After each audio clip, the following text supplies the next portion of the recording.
What's up, guys? What's up, guys? Jim, congratulations on obviously a fantastic result against clearly a very dangerous guy.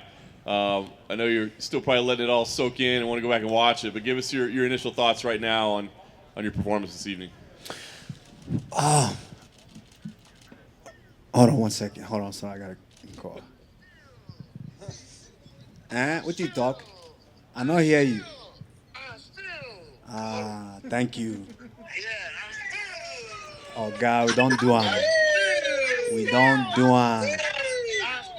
Eh? I don't want to watch you for after the post fight. Oh God! Hey baby, I love you.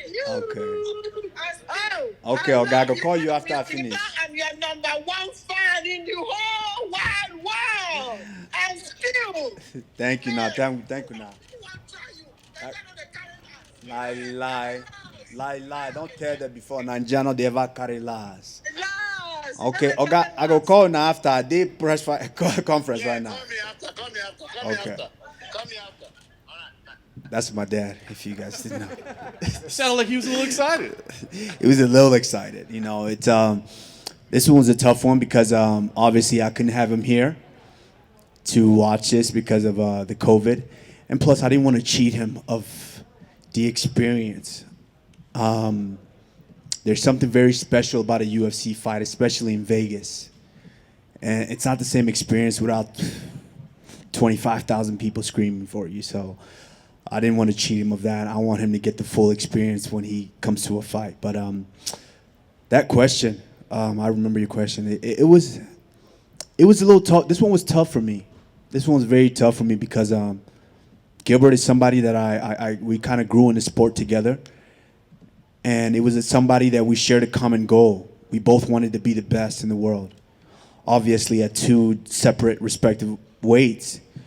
But you know, it was a tough one for me because Gilbert, and first and foremost, I want to say I'm proud of Gilbert. I'm very proud of him because a lot of people kind of wrote him off after he suffered that knockout at lightweight, but he recomposed himself, something that, you know, I'm no stranger of. He recomposed himself.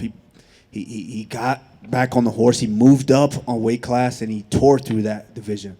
He deserved to be in there with me tonight, and I'm extremely proud of him for that. And that's part of the reason why this one was a tough one for me. Yeah, I was going to say the tension early, right? I mean, you guys are right in the center of the cage together, staring each other down. There's no touch of gloves. I mean, was that a good thing for you or a bad thing for you? I mean, did it keep you on point, or did it make it even, you know, a little tougher mentally for you? You know, this one was tough. Initially coming in, it was tough for me, but I said it earlier in interviews, like my mind is different than these guys when we get in there. I see no face. You know, that is my octagon. And I said earlier, you know, he said, oh, I have something he wants and he's coming to get it. What's more personal than that, than somebody that you grew up in the sport with, that you train with daily, looking at your food, looking at your plate and saying, you know what, I want his plate. You know, I'm not happy with mine. I want his plate. What's more personal than that? And I say it to these guys, anything you say can and will be used against you when you step inside that octagon with me. And I remember watching The Last Dance with Michael Jordan, and I was like, oh, this guy thinks like I do. Because when I go in a competition with these guys, that's exactly how I think. If you give me anything, if I even hear you say in a video, oh, I'm gonna knock, what you gonna do to me? Oh, you better be ready to back that up when we step inside that octagon. For what it's worth, he said tonight he'll pay for your girls' private school moving forward if he can get the belt at some point. Of course, you know, I'll bring it back home, and you know, like I'm no stranger to it. Like I would definitely try to, you know, I know this one's gonna be tough for him, but you know, he's a champion in his own way, and he'll get back on the horse, and you know, I'd be more than happy to, you know, go to dinner with him. Nice. He clipped you early. Talk about that. I mean, how hurt were you at that point? What's going through your mind? Because it, you know, from the outside, it looked like you were hurt. I wasn't necessarily hurt. I was just kind of a little off balance. Like the cage was slippery in there. That was I kept pouring water. If you saw in between rounds, I kept pouring water on the ground because it was very slippery in there. But the funny thing is that's exactly kind of how our sparrings went. You know, he was a lightweight coming up, but he's got big power in his hands, and he's a hooker. Anybody else in the division, they get caught with one of those hooks, they're going to sleep. But I'm a champion for a reason, and I recompose better than anybody. And so I just kind of had to recompose myself and listen to my coaches. They told me not to rush it. I know what I worked on this camp, and I just had to stick with the game plan, go out there and watch the whole fight come into fruition. Yeah.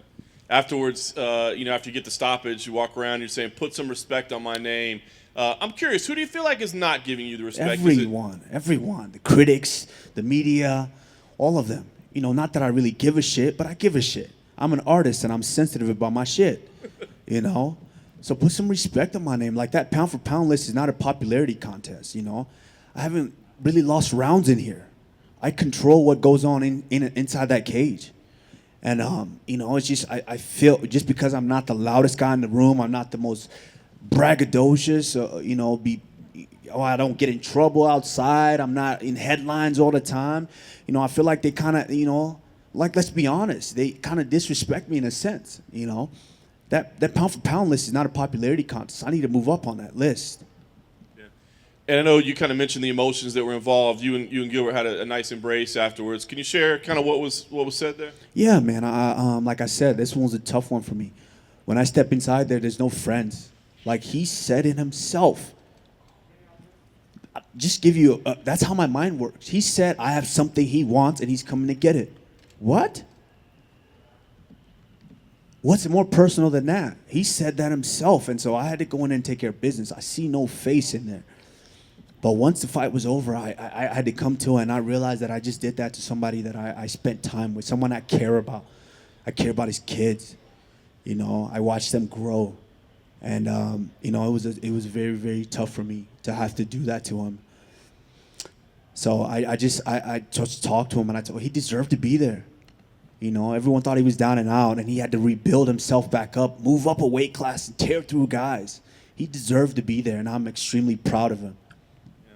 Last thing for me, I know you want to enjoy this moment, but I know you have goals to continue dominating the division. So it sounds like Leon Edwards and Colby Covington might be a fight that's coming up, but you also had some very strong words for Jorge Masvidal immediately after the broadcast. So do any of those names, is that Masvidal fight more important to you than maybe the winner of Edwards Covington? Well, like I said, put some respect on my name for a reason.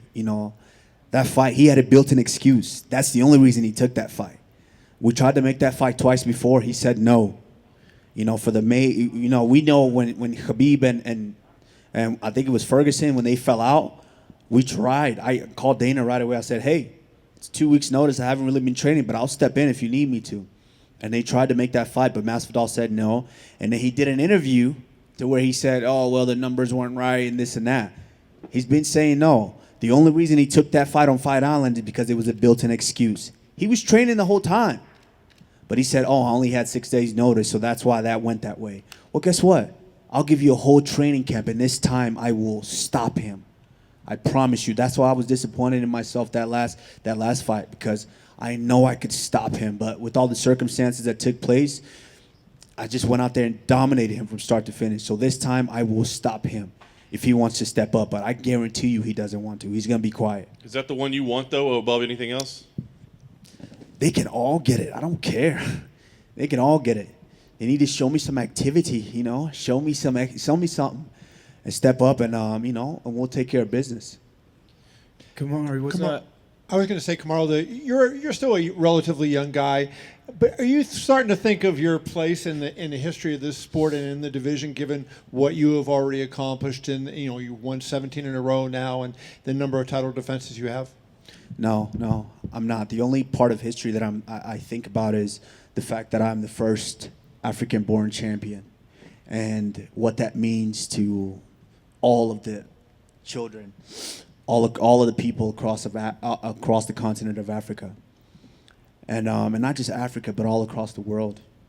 Places like Indonesia, China, everywhere. That's kind of what I care about.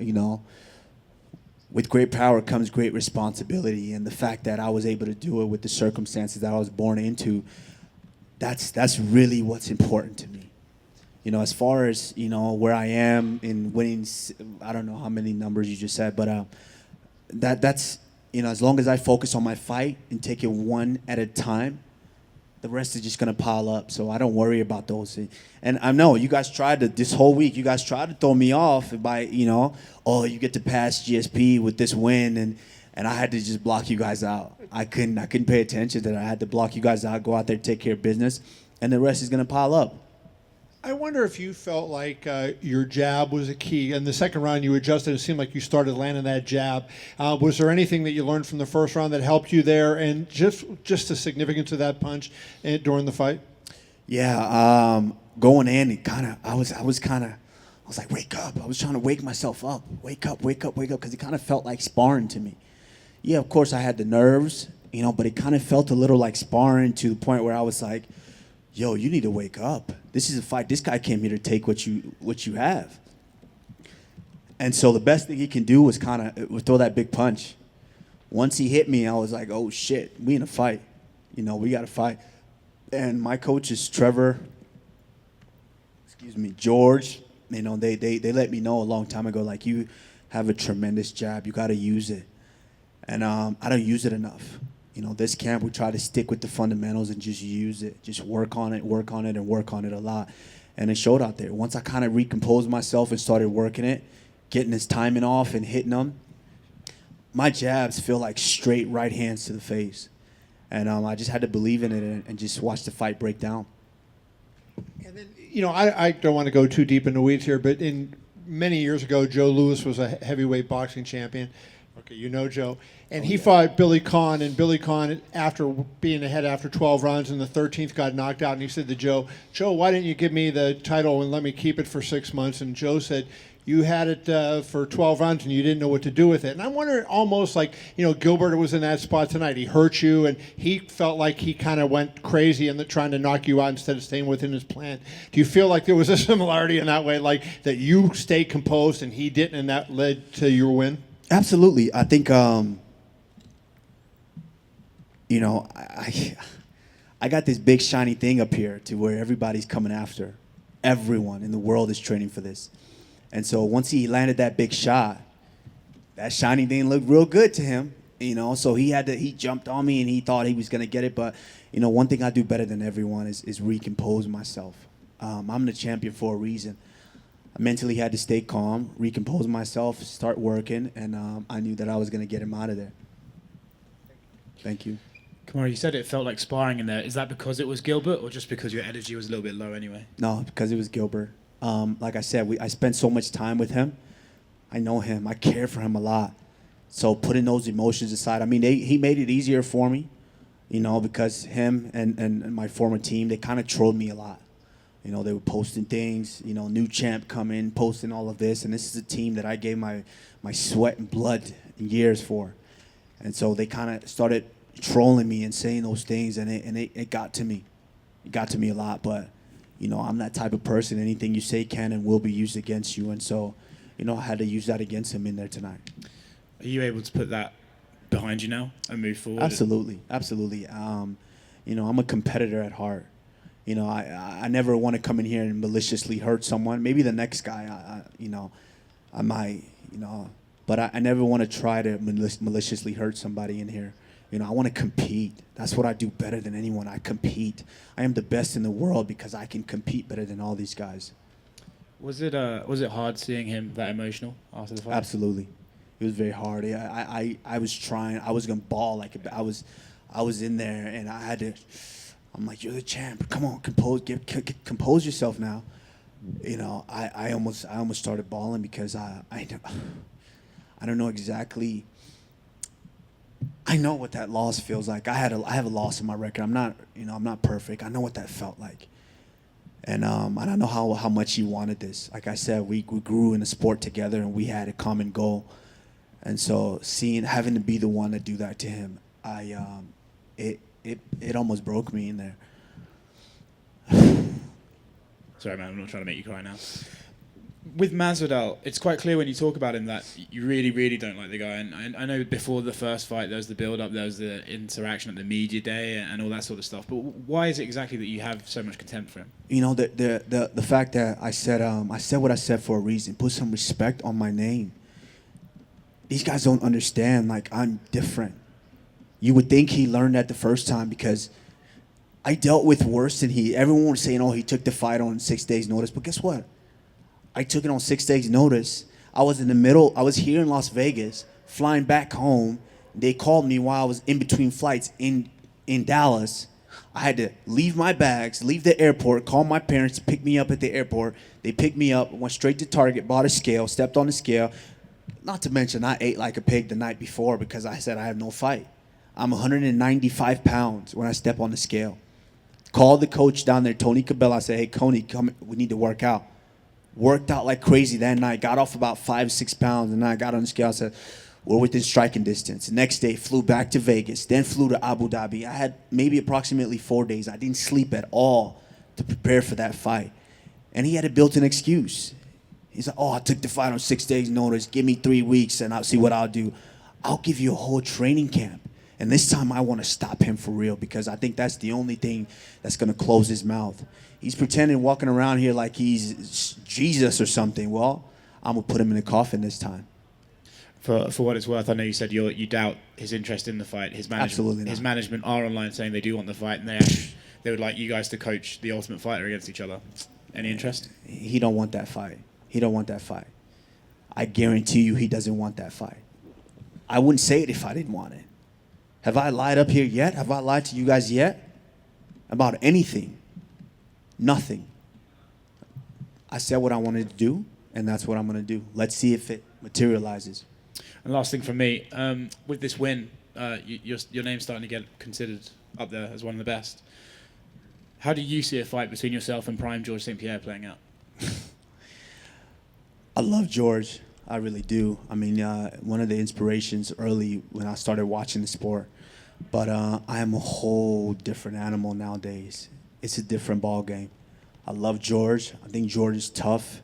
You know, I consider him one of the greatest. But a fight with me and George, okay. You know, you saw what I did with jab. George was a master with the jab, but you saw what I did with jabs.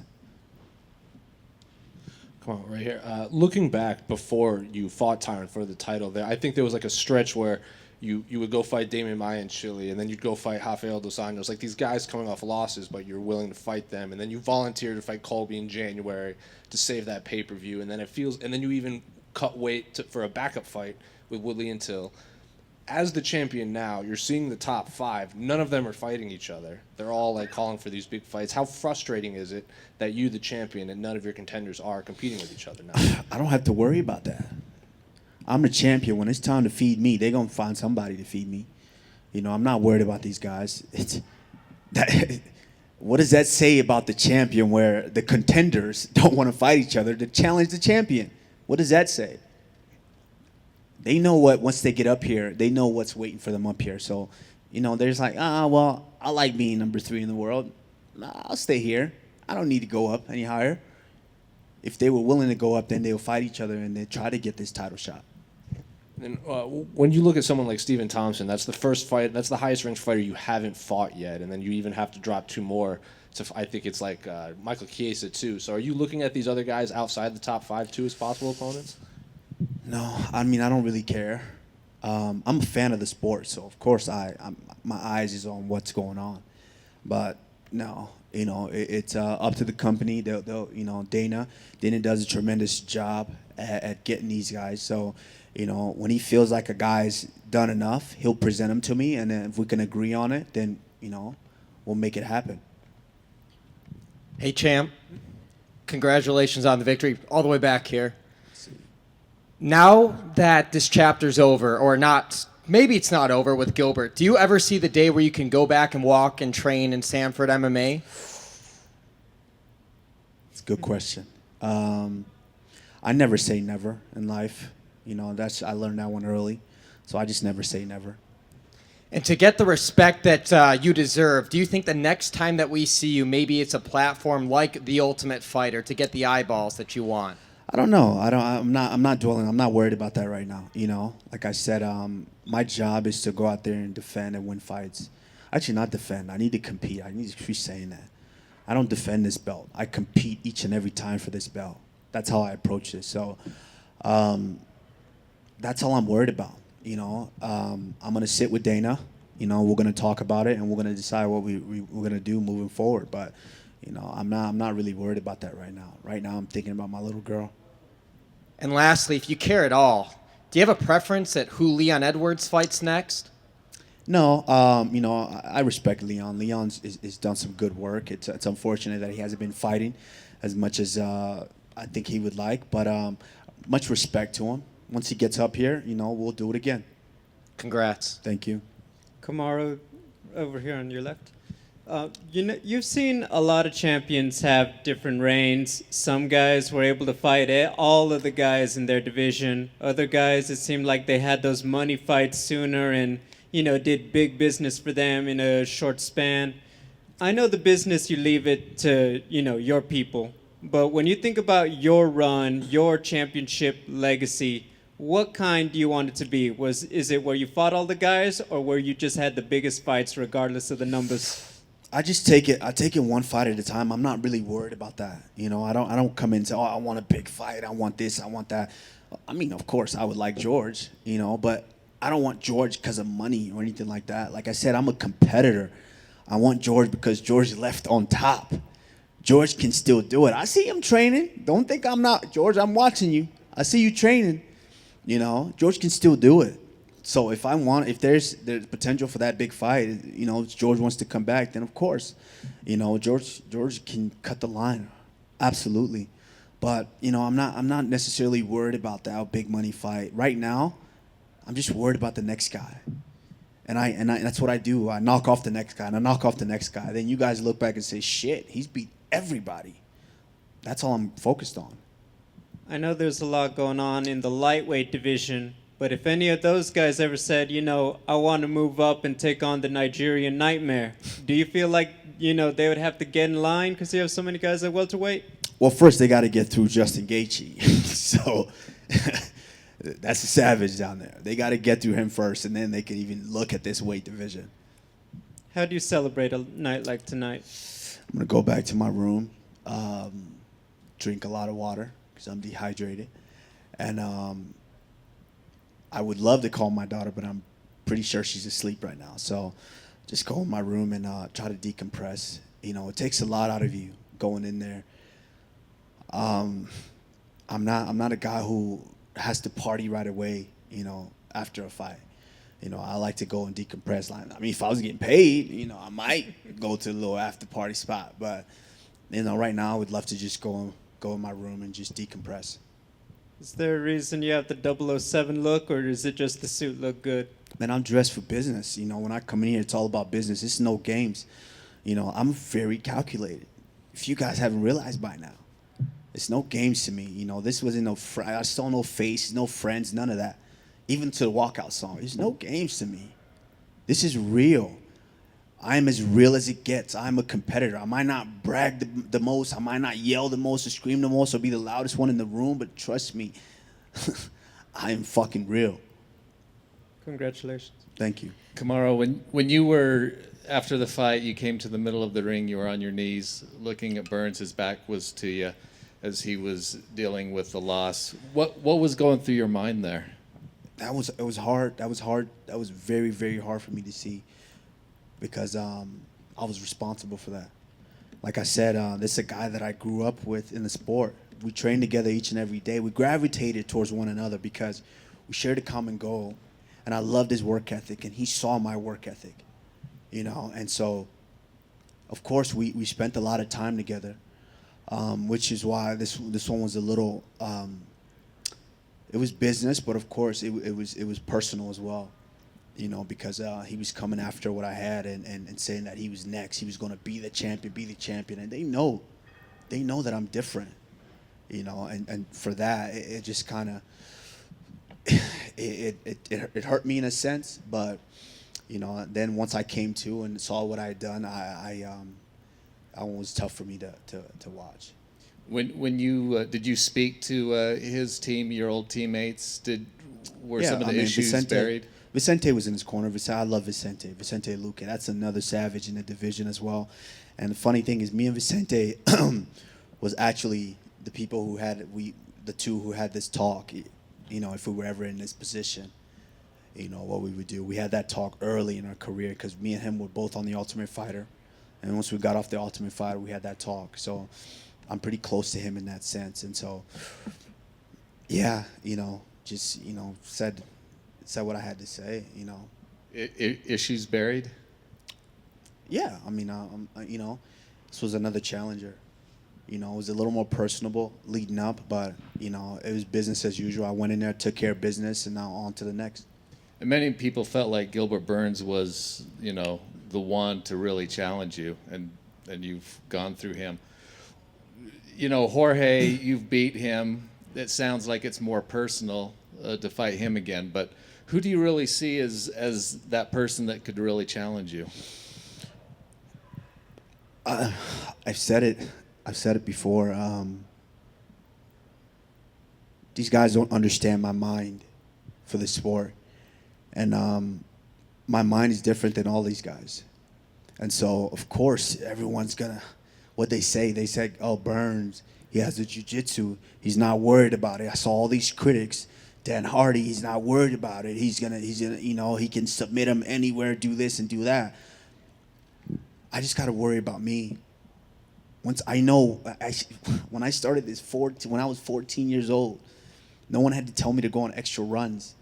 No one had to tell me to make a sauna in my own house, in the bathroom, and waste all the hot water. No one had to tell me that. I said, hey, I want to be the best. I want to beat those guys at the top. I'm going to do all this extra stuff. That's how my mind works. So when I get in there, it's different. These guys don't understand. It might not look the prettiest, and so people are sitting at home, oh, I can do that, I can do that. What did Tyron Woodley say? He said, I would do everything better than you. What did I say to him? I will dominate you in every aspect of the game. And what did I do? And what did Colby Covington say? He's going to leave me on a stretcher. And then I said, what? I will punish you for 4.5 rounds, and then I will get you out of there. And then what did Masvidal say? I'm going to baptize him, this fake Jesus wannabe. I'm going to baptize him. We know what happened. Same here. So, these guys can say whatever they want, but, I go in there and I take care of business. Congrats. Thank you. Kamaru, you said the right hand that hit you kind of got you into the fight a little bit, woke you up. Did you expect him to fly across the cage at the beginning though? With that, he kind of swung at you right away. In a sense, yes, because it was a mental battle. This was a mental battle. Like I said, our sparrings went a lot like that, and so he's got a lot of confidence. And me and my coach Trevor, we talk about it. He's got a lot of confidence. He was coming in with all that confidence. We haven't trained together in quite some time. So in his mind, I knew he had to come in and tell me that, hey, I'm not little bro. I'm here to take that from you. I knew he was going to come. But my mind is stronger than all these guys. I just had to stay composed, find my footing, start picking him off. And I only do this as fight progresses, and that's kind of what happened. It's kind of it's a weird stat, I guess, but you caught yourself from going down when he hit you. Like you stopped yourself, you held yourself up. So still no knockdown. Oh shit, this man, he didn't come to play. But they didn't. Obviously, it wasn't credited as a knockdown for him. So still none on your record. Is that important to you? I don't care about that. I don't care about stats. I love seeing them when I'm preparing for a fight, and they're like, oh man, he's never this, never done that. He's tied for this, tied for. I love seeing the stats, but I don't worry about that. If I was worried about that, then I wouldn't have been present in there. I try not to worry about those stats. I just let them pile up. And you've talked, here and there, bits and pieces in the past about your dad and his story, but now that it's kind of out there, everybody got to watch the piece and everything, and understand that. Like, how did you feel just having kind of your life opened up like that? It's tough for me. I'm pretty private, but it's something that I had to talk to him first. I had to get his permission. I mean, I'm a grown man. I can do what I want, but I had to get his permission for that. I talked to him and I said, hey, I think this is a story that needs to be said. People need to hear this because, there's so many other people that actually deal with situations like that as well.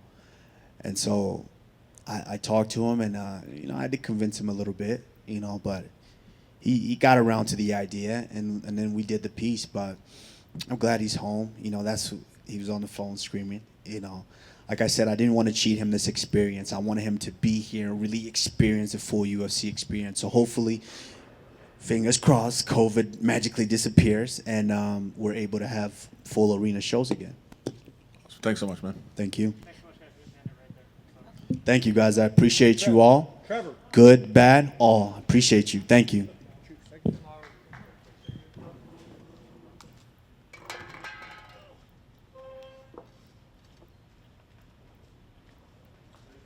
It's a nice suit, fella.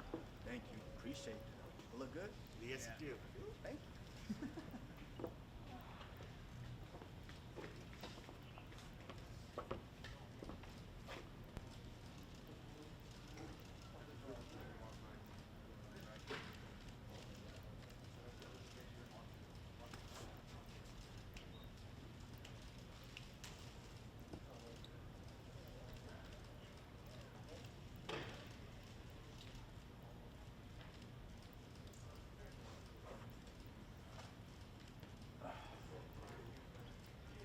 Thank you, champ. Thank you, guys. I appreciate you all. Thank you. Thank you. Write something good about me.